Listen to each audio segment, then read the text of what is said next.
2024 ఎన్నికల్లో ఘన విజయాన్ని సొంతం చేసుకుంది ఎన్డీఏ కూటమి. ఎన్నికల్లో విజయం సాధించిన టీడీపీ అధ్యక్షుడు చంద్రబాబు గారు బుధవారం ముఖ్యమంత్రిగా ప్రమాణ స్వీకారం చేయబోతున్న విషయం అందరికీ తెలిసిందే.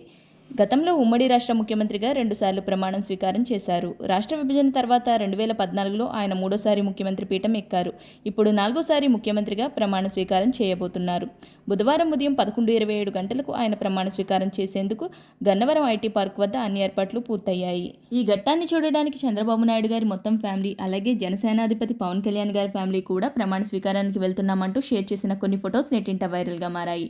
సాయిధరం తేజ్, శ్రీజ, నిహారిక, సుష్మిత కొనిదెల ఇలా అందరూ కూడా వాళ్ళ బాబాయ్ ప్రమాణ స్వీకారానికి తరలి వెళ్తున్నారు. ఇంకా మెగాస్టార్ చిరంజీవి గారు, వారి భార్య సురేఖ కూడా ఈ సెరమనీకి హాజరయ్యారు. ఇక రేణు దేశాయ్ గారు కూడా అకీరా ఆద్యాల ఫోటోలు షేర్ చేస్తూ, నా బేబీస్ వాళ్ళ నాన్నగారి బిగ్ డే కోసం చాలా అందంగా రెడీ అయ్యారు, వీడియో కాల్లో చూశాను అంటూ కళ్యాణ్ గారు ఏపీ స్టేట్కి, సొసైటీకి మీరు మంచి చేయాలని కోరుకుంటున్నాను అంటూ పోస్ట్ చేశారు. రోజు జరుగుతున్న ప్రమాణ స్వీకార కార్యక్రమంలో ఒకే వేదికపై బాలకృష్ణ గారు, చిరంజీవి గారు, రజనీకాంత్ గారు కనిపించారు. అయితే వారి అభిమానులు ఇది చూసి కనులవిందుగా ఉందంటూ కామెంట్ చేస్తున్నారు. ఆ ప్రమాణ స్వీకారానికి సంబంధించిన కొన్ని ఫోటోలు వైరల్గా మారాయి. ఆ బ్యూటిఫుల్ ఫొటోస్ని ఈ వీడియోలో మీరు కూడా చూసేయండి. ఈ వీడియో కనుక మీకు నచ్చితే లైక్ చేసి, షేర్ చేసి నా ఛానల్ని సబ్స్క్రైబ్ చేసుకోండి. Thanks for watching.